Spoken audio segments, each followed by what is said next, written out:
Bonjour, j'espère que vous allez bien.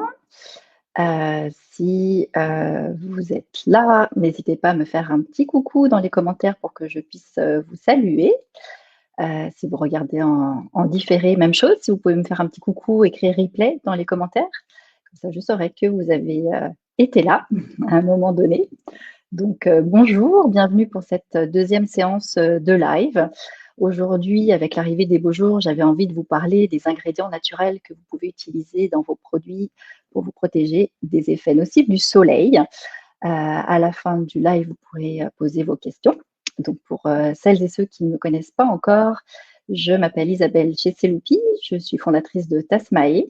Je suis diplômée en fabrication de produits cosmétiques naturels et en aromathérapie scientifique. Et ça fait plusieurs années que je crée et que je fabrique des produits de soins naturels. Je suis une passionnée des plantes et ma mission, c'est d'aider les femmes à se réapproprier. Ah, bonjour Irène. Super, bienvenue. Merci d'être là. Ma mission, comme je disais, c'était d'aider les femmes à se réapproprier des savoirs et des savoir-faire liés aux bienfaits des plantes dans les domaines de la cosmétique, de la santé en général, en fait. J'allais dire aussi de l'alimentation. Ça fait partie des sujets qui m'intéressent. Alors, sans plus tarder, je voulais rentrer dans le cœur du sujet. L'été arrive à grands pas, on est enfin plus vraiment confiné, c'est la fin du couvre-feu en France comme au Québec a priori. En tout cas, il est beaucoup plus tard. Les terrasses sont ouvertes, et donc on a envie d'aller en plein air et d'aller au soleil. D'ailleurs, je voulais vous parler des bienfaits du soleil. On entend plutôt parler souvent des méfaits, mais le soleil a de nombreux bienfaits. Donc, je voulais déjà prendre un petit peu de temps pour vous en parler, parce qu'il y en a quelques-uns qui sont assez surprenants, en tout cas moi, que je ne connaissais pas. On sait que le soleil déjà est très bon pour le moral, parce qu'en fait, il permet de générer la lumière. En fait, ne serait-ce que la lumière permet de générer des hormones, des neurohormones du bien-être. Donc, c'est pour ça que dès qu'on voit un rayon de soleil, ben, on se sent bien. On a toujours plus. Ah, merci pour le petit cœur. On se sent toujours de meilleure humeur. Le soleil occasionne aussi indirectement une meilleure oxygénation. Plus de couvre-feu au Québec, ça c'est une chance. Nous, on a encore jusqu'à 23 heures. Le soleil, donc, en fait, occasionne indirectement une meilleure oxygénation parce qu'on passe plus de temps dehors et puis on fait plus d'exercice physique. Donc, ça, c'est un autre des bienfaits. Les rayons UVB permettent de favoriser la synthèse de la vitamine D. Ça, on le sait peut-être un peu, d'autant plus que récemment, on nous a rappelé les bienfaits de la vitamine D sur le système immunitaire, notamment important pour la prévention du Covid. La vitamine D aussi sert à réduire les risques d'ostéoporose, donc c'est important de s'exposer au soleil au minimum 15 minutes, 3 fois par semaine. Donc ça, c'est au minimum et c'est en général. Alors, on sait aussi que le soleil améliore certaines maladies de peau. Si vous en êtes affecté, vous l'avez certainement constaté en été, on a moins de problèmes d'eczéma, de psoriasis, de vitiligo. Le soleil permet aussi de réduire la pression artérielle. Et ce qu'on sait peut-être moins, c'est qu'il favorise la pousse des cheveux en stimulant la circulation sanguine du cuir chevelu. Ça m'a pas mal surprise. Et aussi, il apaise les fatigues oculaires, en fait. Il défatigue les yeux et il permet aussi de fabriquer plus de bâtonnets. En fait, ce sont ces petites cellules de la rétine. Donc, c'est pour ça que l'été et le soleil et les beaux jours sont hyper importants pour nous, à condition, bien évidemment, de s'exposer en toute modération. Comme chaque année, là, on commence à revoir les conseils usuels sur l'importance de se protéger de trop d'exposition solaire, ouais, qui peuvent en fait générer, ben, on le sait, des coups de soleil, des allergies, un vieillissement prématuré de la peau, certains cancers, bien entendu. Donc, parmi les conseils qu'on voit usuellement, c'est ne pas s'exposer trop longtemps, évidemment, pas aux heures les plus chaudes de la journée, porter des vêtements protecteurs, des lunettes, un chapeau et utiliser une crème solaire. Alors, ça, c'est bien, mais les crèmes solaires du commerce, il y en a de nombreuses qui font polémique, vous l'avez peut-être entendu. ou lu dans les médias. On a découvert il y a quelques années déjà que de nombreuses crèmes solaires du commerce en fait contiennent des filtres solaires chimiques qui sont suspectés d'être des perturbateurs endocriniens et qui sont aussi nocifs du coup pour la vie marine. Hein. Quand on se met de la crème solaire et qu'on va se baigner après, la crème va dans l'eau et tous les produits qui sont dedans, notamment les perturbateurs endocriniens, peuvent endommager les coraux, par exemple, ou être nocifs pour les poissons. Alors, à faire attention dans la liste des ingrédients si vous voulez continuer à acheter vos crèmes solaires dans le commerce. L'oxybenzone, je regarde mes notes là parce que c'est des noms un petit peu compliqués. L'octinosate, les benzophénones ou même l'octocrylène. Donc, ce n'est pas une liste exhaustive, là, c'est ceux qu'on retrouve le plus souvent et auxquels il faut faire attention. Il y a un autre ingrédient auquel il faut faire attention aussi, c'est le dioxyde de titane, qui est souvent utilisé sous forme de nanoparticules, parce que les marques en fait veulent éviter que les crèmes laissent un film blanc sur la peau. Alors lui, c'est un filtre minéral, c'est pas un filtre chimique, mais le fait qu'il soit sous forme de nanoparticules, c'est embêtant parce que ça pénètre dans la peau, ça pénètre dans la circulation sanguine. Et puis, ça peut générer des cancers. En fait, c'est un ingrédient qui a été reconnu comme cancérogène possible par le Centre international de la recherche contre le cancer. Donc, ce sont des raisons pour lesquelles vous avez peut-être envie, comme moi, de fabriquer vos propres produits solaires pour déjà savoir ce qu'il y a dedans. D'ailleurs, je suis un peu curieuse. Est-ce que vous pourriez me dire dans les commentaires si vous avez déjà envie de fabriquer vos propres produits? Dans ce cas-là, mettez-moi un petit oui. Et puis, si ce n'est pas le cas ou si vous n'aviez pas eu cette idée-là, mettez-moi un petit nom.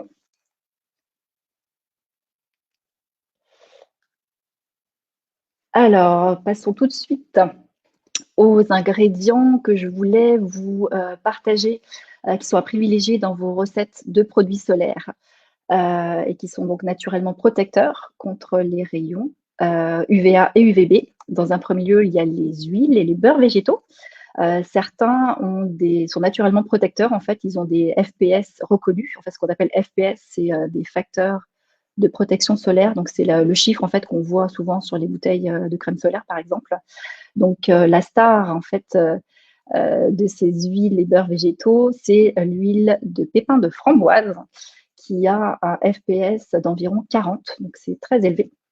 Donc, c'est la star de nos produits solaires. Oui, il y a le beurre de karité, effectivement. Alors là, je l'ai cité, mais je l'ai mis un petit peu en fin de liste parce qu'il y a d'autres huiles. Il y a l'huile d'avocat qui a un FPS de 10, qui est aussi très intéressante. L'huile d'olive, un FPS de 7. Le beurre de karité, oui, tu l'as cité, Irène. Et l'huile de macadamia, tous les deux ont un FPS de 6. Donc, ce sont vraiment les ingrédients que je voulais vous sélectionner, que vous pourriez utiliser en priorité pour vos crèmes solaires.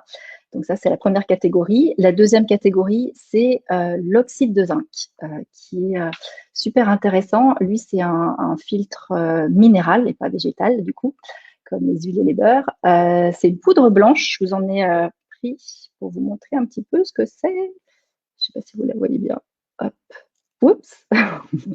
Donc ça ressemble à du talc en fait, hein. C'est une poudre blanche, voilà, ça se présente sous forme de sachet souvent, qui est hyper intéressant parce que c'est un filtre physique, c'est-à-dire qu'il va réfléchir physiquement les rayons UVA et UVB. Et puis l'avantage, c'est aussi qu'il a d'autres, qu'il entre en action, qu'il est efficace tout de suite.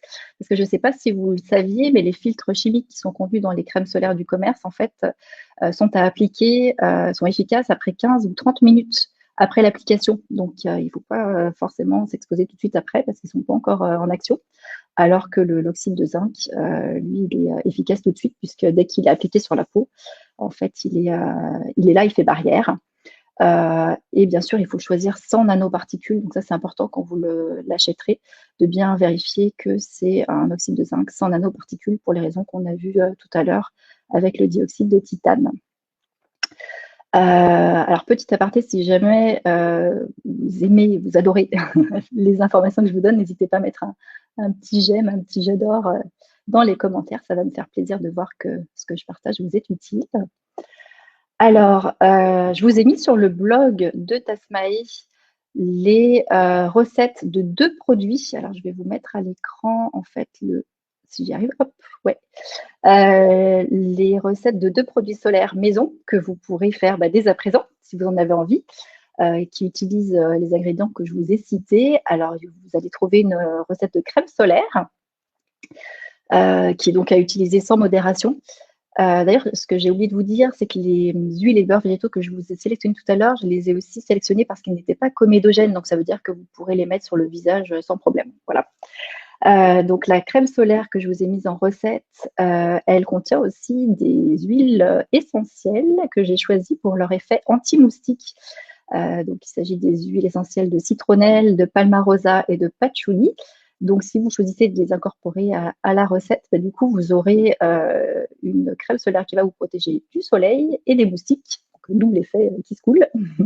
Voilà ce que ça va donner. Je l'ai faite il y a quelques jours, la crème, pour vous la montrer. C'est une crème qui est assez épaisse. Hein. C'est plus une crème qu'un lait, je dirais. Et puis, vous voyez, elle va être, je vais faire une démo en direct. Hein. Elle va laisser un léger film blanc. Bon, là, j'en ai mis beaucoup là, sur mon bras. Elle va en laisser beaucoup moins si vous en mettez moins, évidemment. Donc ça, c'est normal. Hein, c'est ça qui protège du soleil, comme je vous l'expliquais tout à l'heure. Hop, je vais finir de m'appliquer. Vous voyez, c'est vraiment un film léger. Là, j'ai mis de l'oxyde de zinc à 10% de la recette. Si vous voulez que ce soit un peu moins fort, voilà. Donc, on ne voit presque rien en fait. Vous pouvez en fait diminuer cette quantité-là, sachant que le minimum, en fait, ce serait plutôt dans les 3% pour que ce soit quand même protecteur. Donc ça, c'est la première recette que je vous ai mise. Et puis la deuxième recette, c'est celle d'un gel après soleil. Donc ça, c'est à appliquer une fois que vous êtes exposé au soleil et que vous avez la peau qui chauffe un peu. Vous tartinez la peau, tout le corps de ce gel après soleil. En plus, vous allez voir donc les effets rafraîchissants parce que je vous ai mis comme ingrédient l'hydrolat de menthe poivrée. Il y a aussi de l'huile essentielle de menthe poivrée, l'huile essentielle de lavande aspic, pardon, qui va apaiser les éventuels coups de soleil. Et puis, ce que je vous suggère, c'est de le conserver au frigo. Comme ça va encore plus renforcer l'effet rafraîchissant de ce gel après soleil. Voilà, c'est les 2 recettes que vous allez trouver. Est-ce qu'il y a des produits, du coup, qui vous font envie, que vous avez envie de fabriquer, ou même d'autres peut-être que vous auriez envie de fabriquer, de produits solaires que je pourrais éventuellement rajouter au blog? N'hésitez pas à me mettre ça en commentaire. Donc, pour résumer, je pourrais peut-être dire que l'exposition au soleil est bénéfique pour notre morale et pour notre santé, à condition de ne pas en abuser. Il y a des moyens naturels de se protéger du soleil et des risques d'une surexposition. Donc, on pense aux vêtements, aux chapeaux, aux lunettes et à la crème solaire naturelle que vous aurez du coup concoctée avec des huiles végétales, des beurres végétaux et de l'oxyde de zinc qui sont naturellement des filtres et qui sont bons à la fois pour votre peau et pour l'environnement. Donc, les ingrédients phares à intégrer en termes d'huile, je vous ai cité l'huile de pépins de framboise et l'huile d'avocat. Voilà. Et puis, vous allez retrouver sur le blog, donc là, je vous ai mis en bannière, là, l'adresse du site avec les recettes que vous allez trouver pour la crème solaire et le gel après soleil. Maintenant, si vous avez des questions, je reste à votre écoute si vous voulez les mettre dans les commentaires. Je vais attendre quelques secondes. Pas de questions. Autrement, si vous voulez les mettre plus tard, pour les personnes qui regardent en différé, n'hésitez pas à mettre vos questions dans les commentaires. Je vais regarder dans les jours qui viennent pour être sûre de pouvoir vous répondre. Donc, je vous invite du coup. Bonjour Mariam, bienvenue. Tu viens un petit peu à la fin, mais tu pourras regarder la vidéo du live en différé, pas de souci.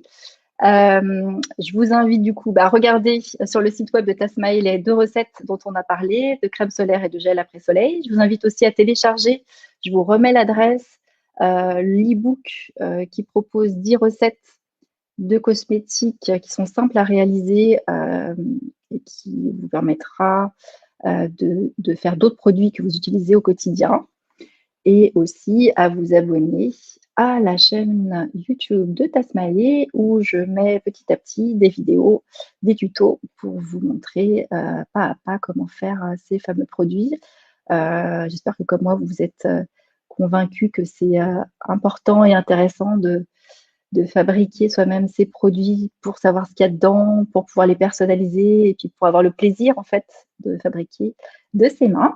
Voilà, bah, écoutez, j'espère que ça vous a plu. N'hésitez pas à partager le live autour de vous si vous pensez qu'il y a des personnes qui pourraient être intéressées.